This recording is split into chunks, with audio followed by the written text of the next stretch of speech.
விஜயோடைய movement இருக்குல்ல எலெக்ஷனுக்கு முன்னாடி, அது வந்து தமிழ்நாட்டு அரசியலில் கூட்டணியில் பல மாற்றங்களை உண்டு பண்ணும். விஜய் அதிமுகவுக்கு போனார்னா அது ஒரு மாற்றத்தை கொண்டு வரும். விஜய் அதிமுக பாஜகவுக்கு போனார்னா அது வேறு விதமான டைனாமிக்ஸ் கொண்டு வரும். விஜய் தனியார் நின்றாலும் அது வேறு விதமான ஒரு முடிவுக்கு வழிவகுக்கும்.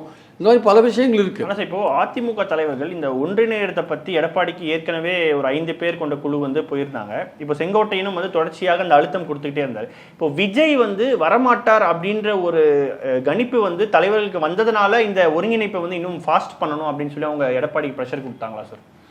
இல்லை, எடப்பாடிக்கு ப்ரெஷர் கொடுக்கறது என்னென்னா வந்து ஒருங்கிணைப்பு நடக்கணுன்றது ரொம்ப நாளாகவே அதிமுகவில் யாரை கேட்டாலுமே ஆஃப் த ரெக்கார்டாக சொல்கிறாங்க. எல்லோரும் ஒன்றிணைந்தால் தான் வந்து வெற்றி பெற முடியுன்றது எல்லோருமே பொதுவாக சொல்லக்கூடிய ஒரு விஷயமா நம்ம பார்க்குறோம். ஆனால் எடப்பாடி மட்டுமே அதுக்கு ஒப்புக்கொள்ள மாட்டேன்றார். அதாவது அது ரியாலிட்டியை ஒத்துக்க மாட்டேன். யதார்த்த நிலைமை என்னவோ அது வந்து உடன்பட மாட்டேன். நான் ஏற்கனவே சொன்ன மாதிரி திமுக மேலே வெறுப்பு இருந்தால் அது ஆட்டோமேட்டிக்காக அதிமுகவுக்கு வரும்னு நினைக்கிறார். இந்த எலெக்ஷன் அப்படி இல்லை.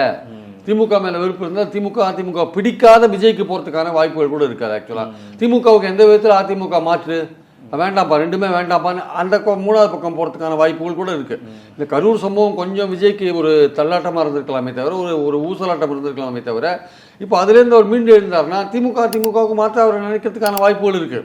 அப்புறம் பாஜக திமுக எதிர்ப்பை தீவிரமாக கையில் எடுத்தார்னா ஓட்டுகள் வரத்துக்கான வாய்ப்புகள் இருக்குது. அதிமுக ஓட்டுகள் குறையறதுக்கான வாய்ப்பு இருக்குது. அதனால் அவங்க ஏற்கனவே சவுத்துலேயும் டெல்டாலையும் இந்த தினகரன் ஓபிஎஸ் போன்றவர்களால் அவங்க பாதிக்கப்பட்டிருக்காங்க.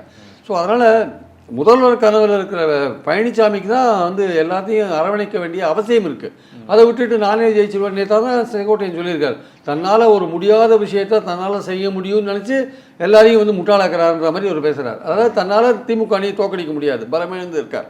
ஆனால் முடியும்னு நினச்சிட்டு அவர் ப்ரொசீட் பண்ணுறார். தமிழ்நாடே கேள்விப்பட்டிராத அதிரடி விலை குறைப்பு சூப்பர் சரவணா ஸ்டோர்ஸ்.